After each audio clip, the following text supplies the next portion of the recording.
Hey guys, so in this video, I'm going to be doing something a little bit different. I'm going to take the teams from the WAFL and give them a bit of a redesign. Now I have given myself some rules here that I have to follow just to add a bit of an extra challenge here. I can't change the identity of the team, I can't change their colours or add in new colours or anything. I've just got to basically design some Guernseys for this team that is different to what they currently wear.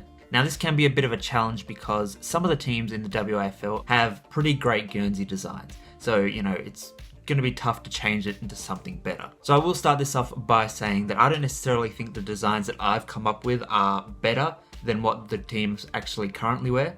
In some cases they are, in other cases they aren't. But we'll see as we go through. So to kick things off, I decided to try and update the WAFL logo. I don't think there's too much wrong with the current logo, but I think it could do with a bit of a modern upgrade. So with this new one, we've kept the colours of gold and that kind of greeny colour that are somewhat iconic with the WAFL now, and we've just kind of updated the logo a little bit, made it a bit more modern. So our first team we're looking at here is the Clermont Tigers. Now Clermont is one of those sides that has a pretty great Guernsey. I mean, they've combined the sash with the iconic kind of monogram that you see teams like Carlton wearing in the AFL and stuff like that. So it's a pretty iconic Guernsey and it works really well. This is the home jumper. We've got a navy blue Guernsey with navy blue shorts, and instead of the gold sash, we've gone with gold claw marks across the Guernsey to kind of go with the theme of the Tigers. And then we've got the team logo in the center of the jumper. I think this claw mark design kind of works well because it is kind of similar to, the sash, so it keeps that tradition element somewhat alive while kind of giving an updated version of that. For the away or clash jumper, we've gone with a simple inverse, just a gold jumper with navy blue claw marks and the logo in the center of the jumper. Again, this is probably one of those designs that I think isn't better than what they currently wear, but I think as a kind of alternate design and alternative jumper or a pre-season jumper or something like that, I think this one, it looks pretty good. Next up is the East Fremantle Sharks, and this is my team. I'm an East Fremantle supporter. When I think East Fremantle, I grew up in like the mid-2000s watching East Fremantle in the WAFL, so I kind of love that iconic all blue jumper with the shark in the middle of the Guernsey. For this jumper design, when it came to redesigning it, I took that idea and tried to combine elements of the traditional design with that modern shark jumper that I love so much. So for the home jumper, we've got an all blue Guernsey with that shark logo in the middle, and then we've got a white stripe down the middle of the jumper, which is kind of a callback to one of the old East Fremantle jumpers they wore in the past. And then for the away jumper, we've gone for a simple inverse yet again, with the white jumper with the blue stripe down the middle and keeping that shark logo in the center of the jumper. Not to blow my own horn or anything, but this is one of those designs that I feel works really well, and that I actually like better than what East Freo currently wear in the WAFL. Now East Perth was one of those teams that I really struggled to come up with a new kind of fresh design for. So it was a challenge to come up with something new, and I've come up with something that I think looks good, but doesn't look better than the original, I don't think. So we've gone for a blue jumper design, we've gone with black stripes in the bottom half of the Guernsey, and the top half, we've still got the yoke, but we've got it blue with a black outline. I think this Guernsey design, I think it looks good, I like it, but for East Perth, their classic jumper, their current jumper is better than this. I think this is a cool design, and some team somewhere should wear a jumper like this, but I think for East Perth, their current is better, but this is a nice alternate one. So next one up is Peel Thunder. I wanted to go with something that was a bit more Peel Thunder, that was a bit more like them and was kind of iconic with them. So with the home jumper, the Guernsey overall is mainly navy blue, and we've gone for kind of like a lightning bolt sash kind of thing. And it kind of separates the two halves of the Guernsey, so we can have the top half in that navy blue colour and then have that iconic peel green in the bottom half of the Guernsey. This is one of those designs that I really like, and I don't know, I think it kind of looks better than what Peel currently wear because it is more of a unique design, but I know a lot of people like the traditional designs, and the tri-panel is kind of one of those. It's kind of a 50-50 split on which one looks better, I think. The clash jumper for Peel Thunder was a bit of a challenge, again because trying to make it look like a Peel jumper, if it was too white, then it didn't look like Peel.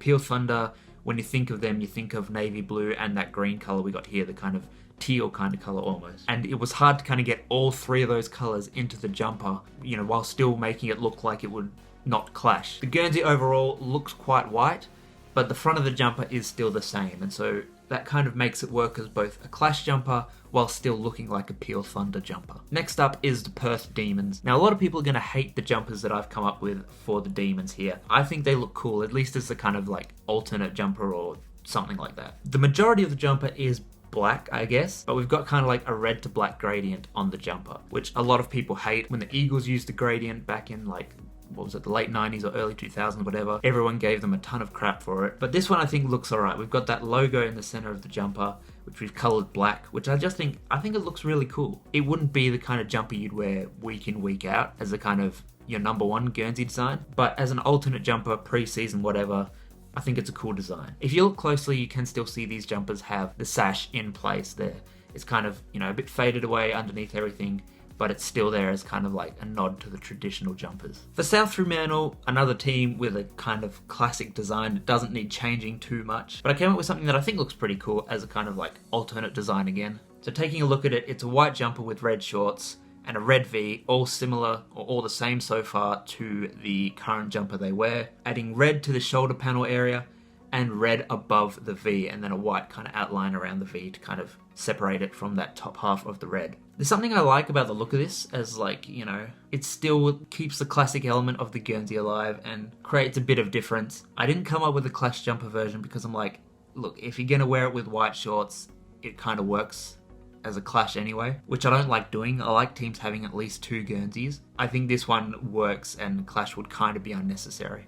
So these next couple were really challenging, particularly this first one, Subiaco, because I kind of think the Subiaco Guernseys are kind of perfect. So I've kind of copped out a little bit here because it is very similar to this design, but what we've gone with is basically the same design as what they currently have, but we've changed that monogram with kind of a more modern logo, which I think still looks cool. It looks a little bit different, it looks a little bit more modern, but I think overall it looks pretty good. And the line logo is a cool kind of modernized version of their logo. One thing that you've probably seen throughout this video is that I've kind of upgraded the logos and modernized them a bit from what they currently have in the WAFL. This Lions logo I think looks pretty cool. For the away or Clash, we've gone with a simple inverse, which I think works quite well. The dark logo on the light jumper, I don't know how well that looks. The home jumper definitely looks better, but I still think this works as a Clash jumper for Subiaco.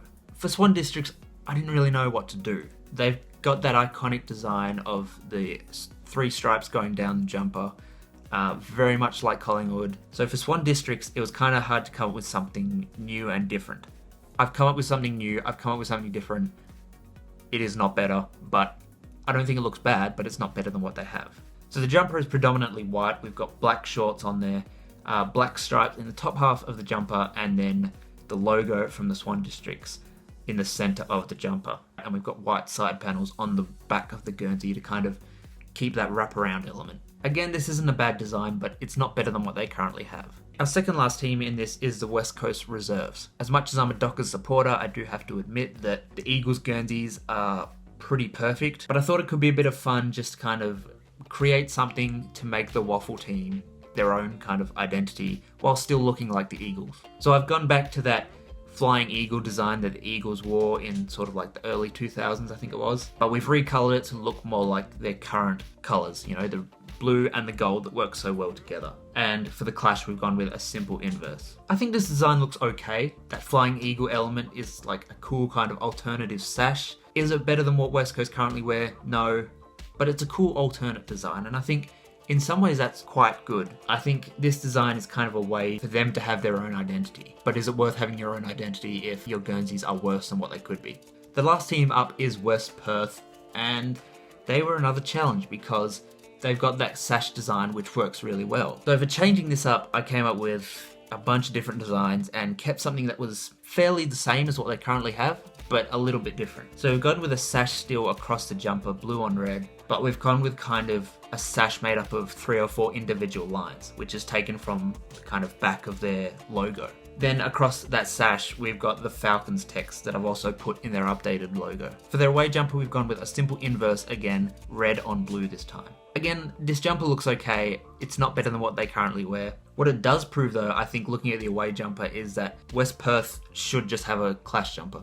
I don't know if they do, if they have a blue jumper with a red sash, but they definitely should. Basically, the conclusion from this video is every team should have a Clash jumper in the WAFL. So yeah guys, that's about it. Let me know in the comments below what you thought of these designs. Do you think some of them are better than what are currently on offer in the WAFL, or are these designs much worse than the WAFL teams? But yeah, let me know your thoughts in the comments down below, and until next time, we'll see you guys later.